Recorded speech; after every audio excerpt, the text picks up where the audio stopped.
Renting an apartment or mansion in Japan is very different compared to renting in the United States or in other countries. I live here in a mansion, but as you can see, it is not what you would imagine as a mansion. The Japanese word for a condo or condominium is called mansion. And there are many other differences when renting an apartment or condo in Japan compared to the United States and in other countries. In today's video, I will share one of the cleaning challenges when renting a mansion in Japan and what took me 15 years to finally notice and do. It's a good foreign living in Japan story, so let's get started.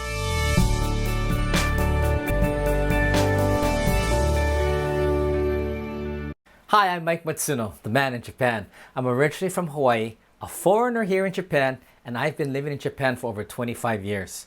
On this channel, I cover daily life and living in Japan. If this type of content interests you, please hit that like button and subscribe. About a month ago, I made a video titled No AC about when my air conditioning broke in the middle of this summer and how I had to quickly replace the AC unit or face the unbearable heat, humidity, and sweltering nights of summer in Japan. In most United States apartments and condominiums, all heating and AC units would be included as part of the apartment or condominium. Usually the units would already be built into the walls or into the rooms, so of course you would not need to purchase your own AC or heater. But in Japan, in the majority of apartments and mansions, excluding the specialty realtors like Leo Palace or the super high-end condominiums, the majority of Japanese apartments and condos are completely unfurnished. In the United States and many other countries, the majority of apartments and condos usually come furnished with basic appliances like a refrigerator, a stove, heater, and air conditioner. When you first move into your apartment or mansion in Japan, the rooms are completely empty and bare. And seriously, I mean nothing, like nada, zero, tamago. You may think I'm exaggerating, but the rooms do not even come with lights. No curtains, no AC, no heater, no stove, no refrigerator, zero, nothing. And that's normal in Japan. So be prepared when you first move into a new place in Japan. You have to buy a new stove, a refrigerator, the microwave, the washing machine, the bed or the futon, everything. So initially, you will need to spend some money when you first move into an apartment or condo here in Japan. So that's a huge difference when comparing renting apartments and condominiums in Japan compared to the United States or in other countries. So everything you see in this mansion that I'm living in was bought by us when we first moved in, even the lights in every room. In the comments below, can you tell me in your country, if you move into a new apartment or condo, are they furnished? And to what extent, fully furnished or just partially? I'd be curious to know what the standard practice of furnished or not furnished apartments and condos are in the world. After leaving OGU 6 years ago, I have spent much more time here at the apartment, and I've done quite a bit of cooking. But I never gave any thought to the stove or the stove hood fan. But in the last couple of months, I did start to notice that under the stove hood, it seemed to be a little bit dirty. And I thought that, well, I should try and clean it. So last Friday, what started out as a simple task to clean the inside of the stove hood fan turned out to be a huge project. And once I started the project, I thought that this might be an interesting video for people who live outside of Japan to see what daily life and living in a Japanese mansion involved. And thus, our story begins. Hey everyone, I'm here in my kitchen in Kyoto, Nabe, Kyoto. Today's project was, up here is the fan, the hood of the fan. And so the smoke goes up and it goes out through here. Now, there were two filters, about, I would say, almost a square, 30 centimeters by maybe 33 each. And I didn't even know that you had to clean those. So I've been here, 15 years altogether, and never thinking twice, because I don't ever recall cleaning one of these fan filters or units at our old house in Manoa, in Honolulu, or even in Alaska. I thought everything just blows out the fan, right? Blows out outside. So I took off there were like filters here. I took them off, and they were super oily and super greasy. And they were so oily and greasy that I knew I couldn't just wash them with hot water or anything. So I just put them in the ofuro room, and I thought I'd deal with that later. And then I just started wiping down everything. I just took this Japanese version. I couldn't really read it, but it says, I think it's abura oil and yogore. This is more for like kitchen cleaning. And I thought that, this would be the best to use. So I started spraying the walls. You know, there are a lot of oil spats and things, and wiping it down, you know, with paper towels from Costco, the heavy duty, brawny. And, you know, it was working. At the same time, you couldn't get everything off, so I'd use one of those, I don't know what they call these sponges. They were really, really efficient. I used one all over, and after I did this with the paper towels, this was great. So that part went fine. Then I went up here, and after taking out the filters, I just wiped down. What I found is that, I don't know how, but as the oil and grease got up, there's like a ledge here, like a little ledge, and the oil and grease would accumulate within this ledge around here. And so what was happening was it was accumulating and sliding down, I guess, by gravity, and coming through these little joints and falling every once in a while like a drop. I'd find this little dark spot or glob of, it looks like dark molasses. That's the consistency. I would touch it, it was very oily. So that's where it was coming from, because after 15 years, I had never cleaned it. And so it just accumulated. I'm glad I finally did it. But I didn't know, you know, I'm wondering, in America, I guess people do it, right? Or they knew about it, you know. I don't ever remember my mom cleaning the one we had in our house in Manoa, but that one kind of, the air blew directly out. Anyway, I wiped it all down. This took about a couple of hours. I changed the guard. I changed down here. This is like you can buy at the 100 yen shop, or at the, like I went to Conan, and you know, they're very reasonable. And then I thought, okay, now I have to clean the filters, which are super oily and just greasy. So right before lunch, I headed out to Conan, the do-it-yourself shop up here. And I asked one of the ladies there, you know, what would she recommend? I explained the situation. For like 15 years, I had never cleaned the filters, and I didn't know what to use and what would she recommend. So she took me to this section that had all the different kinds of heavy duty, like kitchen, you know, grease oil cleaners. And then she recommended, it says ultra hard cleaner. So Uturo Hado Kurina.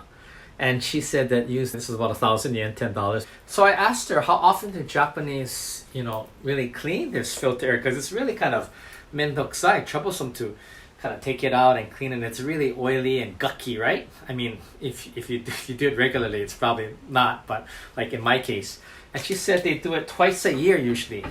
You know, once in the summer, like now, and the other time during New Year's. You know, the Japanese have this custom that they try to clean, they call it big cleaning, osoji, to clean everything. I remember my friend Yoshi's mom, Okasa, we used to change all the light bulbs every year, even though it was only 1 year, but we would do everything. Osoji, you do it before New Year's, so the dirt and the uncleanness doesn't follow you into the next year. That's kind of the belief. So, and I hadn't done it in 15 years, so I thought, oh man.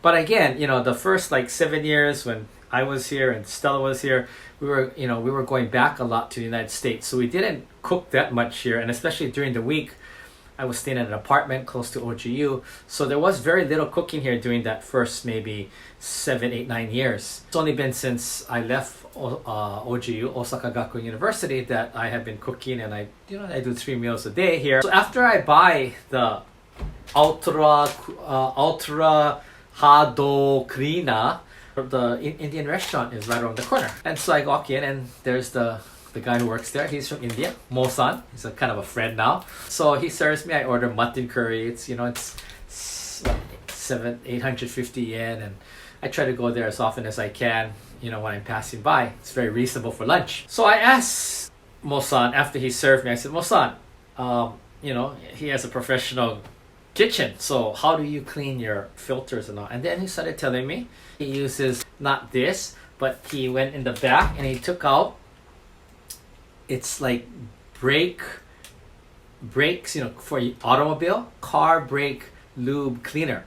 So that's like heavy duty to get rid of oil and grease. And I saw that, and I saw the picture, and I said, this is for cars. And Mohsan said, no, this is the best, you know. And then I'm thinking, well, I could see the logic, you know, like oil and grease, same.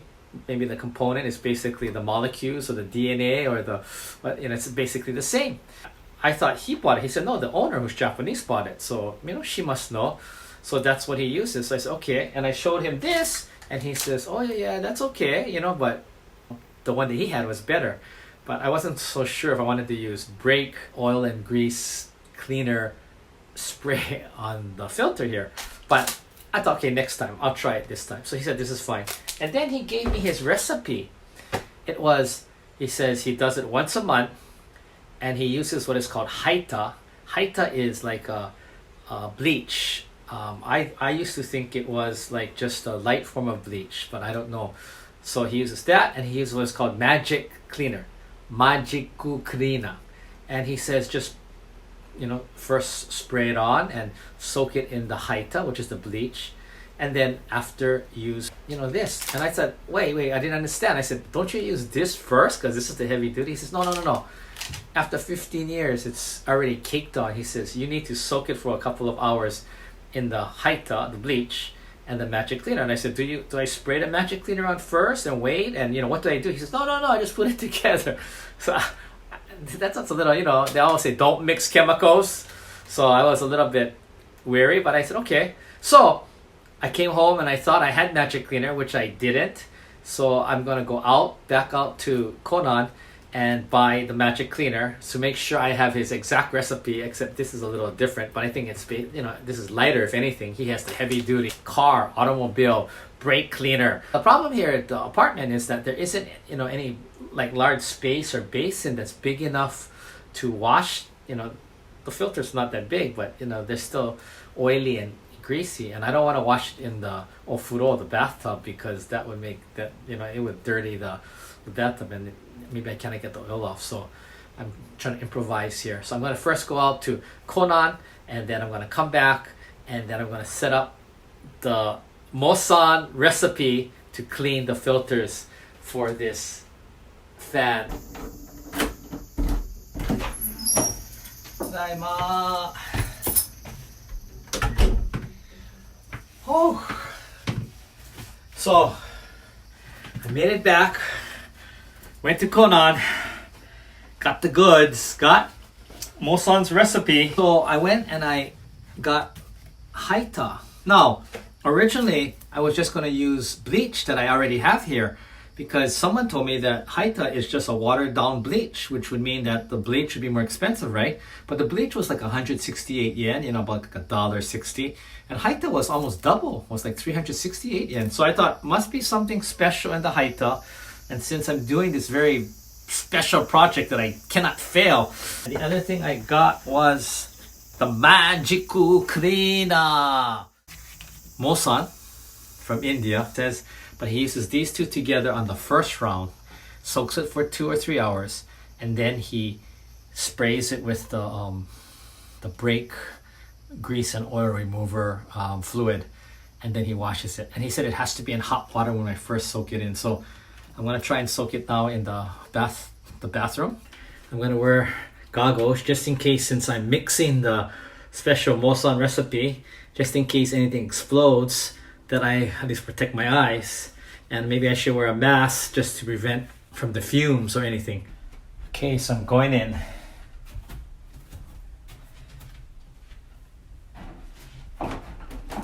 Got the recipe ready. And they're really, if you look at it really close, they're very icky and they're very greasy and oily. You just touch the top. Now remember, for 15 years,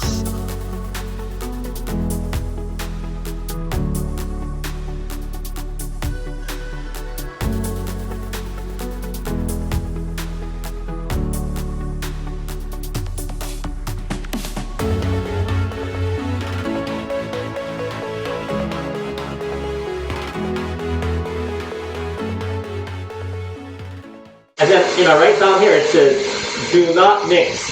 Super dangerous, right? Mazeru na. Kiken. It's dangerous to mix. So, this is a disclaimer. Don't do this. I'm just doing it because most on told me, but please, I'm not recommending or suggesting you to do this. Please don't do this. There we go.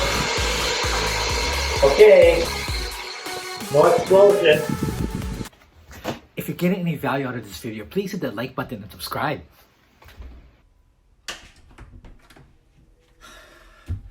So I'm back after 2.5 hours. I let it soak, and now I'm gonna go in.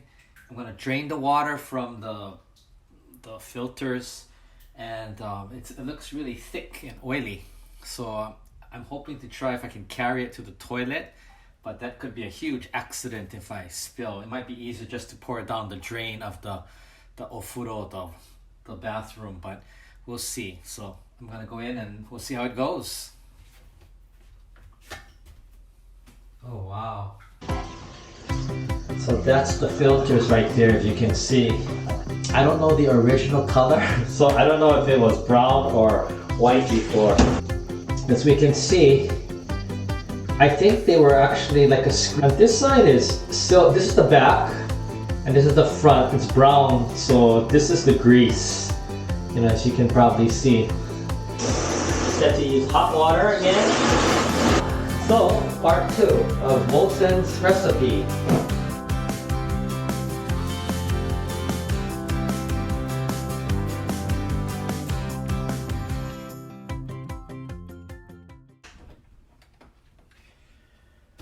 Well, I'm back. I'm going to now drain the water from the ultra hard cleaner and see if and I'll scrub down the filters and I'll see how the filters look. So it's been a 5-hour project, but that's like going to the store, coming back and getting the needed supplies, and so we'll see how it goes. So there we go, rock and roll.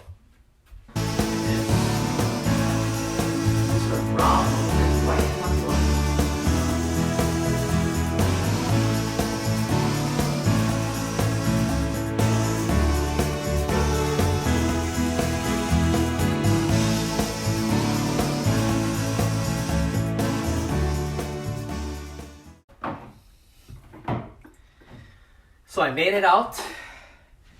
Here's the basket of goodies with all the things for the stove. And again, I'm shocked. I am shocked. The filters are white, thick white brown. You couldn't see through them. I didn't even know that you could see through. So I brought everything back from the bathroom. This is the filters after cleaning them with Mohsan's recipe. Look at that. You can actually see through them. Before, they were caked with white oil, grease, and grime. I didn't even know that these were screens that you could see through. You know, that is amazing. I never knew that these filters were up here. I mean, I saw them, but I never thought anything.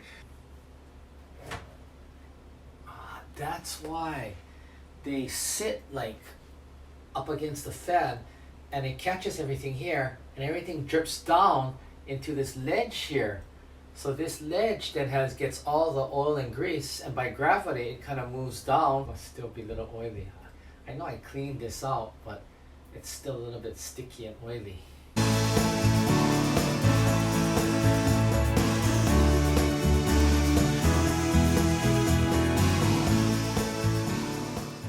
So I got everything done. The hood's working, the light's working, and like I was saying, maybe the smoke wasn't going up through the vent because it was blocked, and I thought that was the color of the filter. It was a long day, but I got it done. I'm happy, and I learned something. So thanks again for watching this video with me. Maybe next time I will clean the toilet. Anyway, thank you for being with me and watching, and I learned a lot today. So catch you on the next video, and I'll catch you on the backside.